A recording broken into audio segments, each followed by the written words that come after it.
Hi, I'm Linda. Coming back to my hometown after college should have felt comforting, but stepping into my late father's house felt more like entering a cold, unfamiliar place.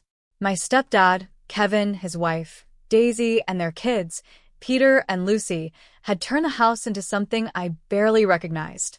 The warmth and happiness that once filled the house were gone, replaced by a heavy, uncomfortable silence that felt like it was choking me. Make sure you clean up after yourself.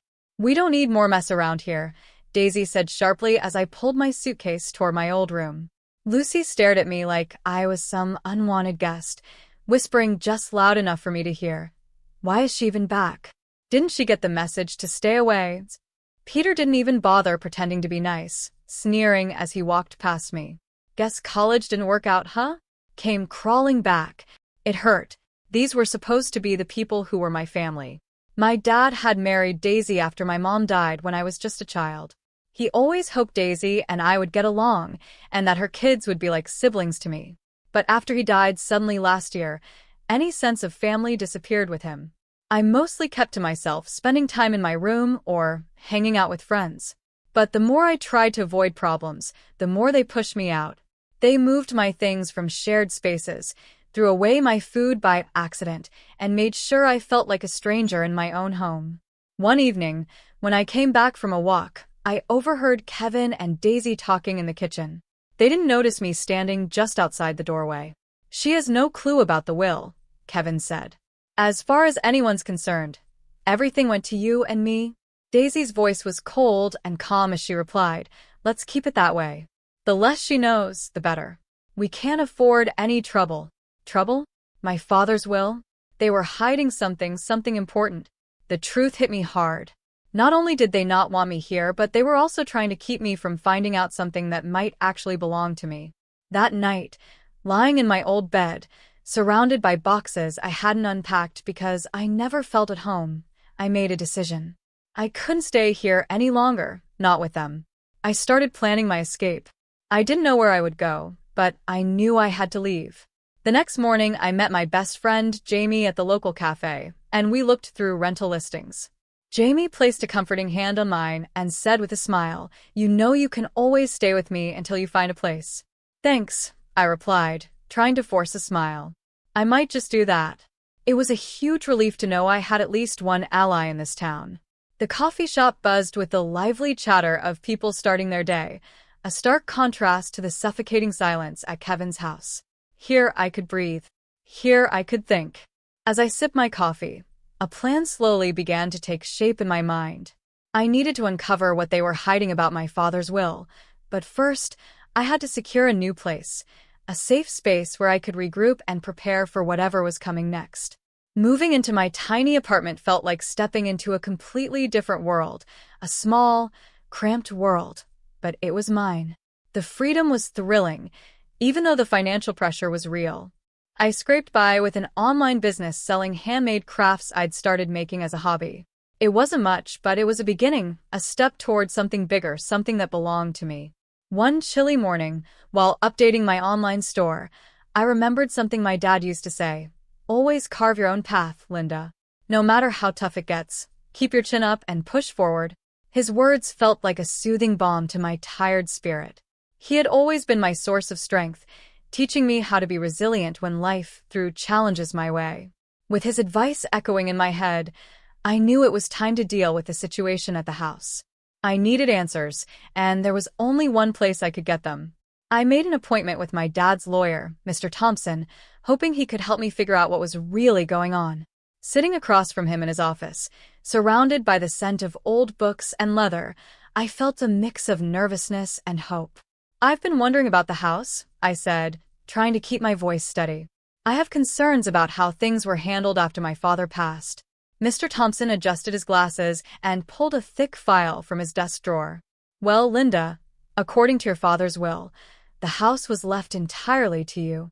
The room seemed to spin as I processed what Mr. Thompson had just told me. The house belongs to me, I managed to say, still in shock. Kevin may have had other ideas, Mr. Thompson replied calmly, but your father was very clear in his intentions. Here, take a look for yourself. He handed me a copy of the will and pointed to a specific clause. My hands trembled as I read it, seeing my father's words written out, a clear confirmation of what should have been mine all along. The drive back to my apartment was a blur of emotions, anger, relief, determination, all swirling inside me like a storm. I thought about the days I'd spent with my dad in our backyard, him teaching me how to negotiate, how to stand my ground, and never let anyone push me around. "You've got to stand tall, Linda," he would say, no matter what. Armed with the truth and my father's lessons, I knew what I had to do. This wasn't just about the house anymore. It was about exposing Kevin for the liar he was and for dishonoring my father's memory. That night, I began gathering everything I needed: evidence of Kevin's deceit, proof of my rightful claim to the house, and a plan to confront him. I reached out to a few of my dad's old friends who might support my case, and I started documenting everything. I also called Daisy, hoping to gauge whether she was aware of what Kevin had been doing or if she was involved. Her guarded tone and evasive answers only made me more determined. "Things aren't always what they seem, Linda," she said cautiously, with a trace of unease in her voice. "No, they're not," I replied, my voice hardening. "And soon, everyone will see things for what they really are." As I hung up, a mixture of nerves and resolve settled over me. This wasn't just about fighting for a house. It was about defending my father's legacy. And I was ready. The following weeks were a whirlwind of activity. I went through boxes of my dad's old papers, finding receipts, emails, and letters that hinted at just how deep Kevin's deception ran. Every piece of evidence was carefully organized and cataloged, building my case bit by bit. One evening, while sifting through a box labeled tax documents, I found a letter from a family friend, Mr. Henderson, addressed to my father. The letter detailed a conversation with Kevin, where Kevin had openly stated his plan to convince everyone that the house should belong to him and Daisy after my father's passing.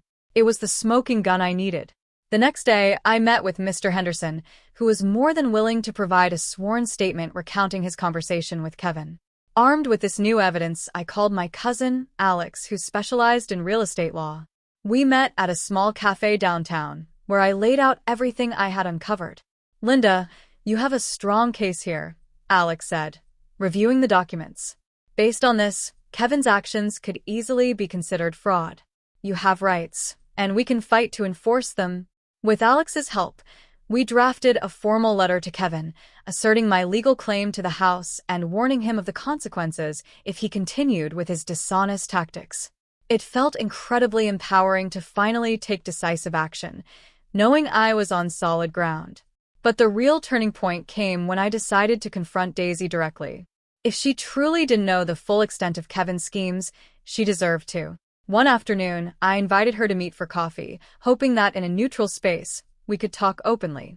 "Daisy, I found something troubling in my father's documents," I began, carefully watching her reaction. "There are inconsistencies in what Kevin has told us about the house. According to my father's will, the house was left to me, not to Kevin. I have the documents to prove it." Daisy's face turned pale, her eyes flickering with a mix of surprise and confusion. "I had no idea," she stammered. "Kevin told me the house was left to both of us, to secure our future." "I understand this is hard to hear, and I'm not trying to start a conflict," I said, keeping my tone calm but firm. "But you deserve to know the truth. I think Kevin has misled both of us." Daisy was silent for a moment, then slowly nodded. "I need to think about this, Linda. If what you're saying is true, I need to reassess a lot of things." As we parted, I sensed a shift. Daisy's reaction was exactly what I had hoped for, a crack in Kevin's lies that could bring everything down. Walking back to my apartment, my resolve hardened. This was no longer just about reclaiming my father's house. It was about justice and making sure my father's wishes were honored, ensuring that deceit wouldn't win. The day of the confrontation felt like the climax of a storm that had been brewing for months. I had everything prepared: the evidence neatly organized in a folder, testimonies from key people, and, most importantly, the support of my friends and family.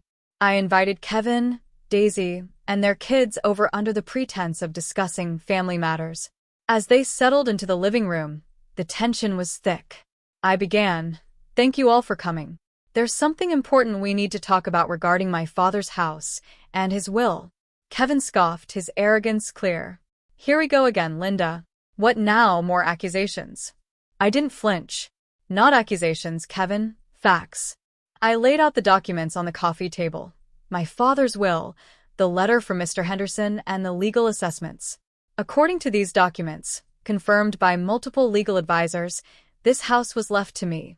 Not to you, Kevin. You've been lying to everyone. Daisy's eyes darted between the papers and Kevin. Is this true, Kevin? Did you lie about the will? Kevin's calm exterior cracked, his voice rising in desperation. It's not like that, Daisy. I did it for us, for our future. But Daisy wasn't buying Kevin's excuses. Her expression hardened as she fully turned to face him, her decision clear in her eyes. Lying about this? What else have you lied about, Kevin? I can't do this anymore. She stood up, taking Peter and Lucy by the hands. We're leaving. I need to think about what's best for the kids and me. As they walked out, leaving Kevin to deal with the mess he'd created, I felt a wave of mixed emotions. There was a sense of vindication for myself, but also sorrow for Daisy and the children. In the weeks that followed, word of Kevin's deceit spread quickly throughout the community. He didn't just lose his family. His reputation, once built on the image of a respectable family man, was in ruins. Socially ostracized and isolated, he faced the consequences of his actions. Meanwhile, I moved back into the house, the one that had silently witnessed so much of my life. As I unpacked, I came across a box of old letters and photos, memories of my father. Each one reminded me of his love and presence. It was in this home, filled with echoes of the past, that I truly realized what I had reclaimed. I didn't just make the house my home. I turned it into a space for community and healing. The business I'd started out of necessity grew and flourished, and I began hosting workshops to help others who were fighting their own battles against deceit and manipulation. Standing in the newly renovated living room, now alive with laughter and conversation from a local support group meeting, I felt a deep connection to my father's legacy. This house, once a place of conflict, was now a sanctuary, a place of healing and strength. This victory wasn't just about winning back a house or defeating a deceitful stepfather. It was about reclaiming my life, honoring my father's memory, and building a future based on the values of integrity and resilience that he had instilled in me. And that brings us to the end of the story. Now, I have a question for you.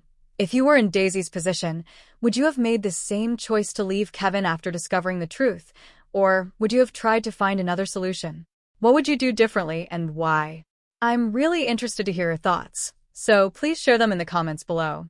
If you enjoyed this video, don't forget to like and subscribe for more stories like this. Your support means a lot and helps keep these stories coming. Thanks for watching, and I can't wait to read your responses.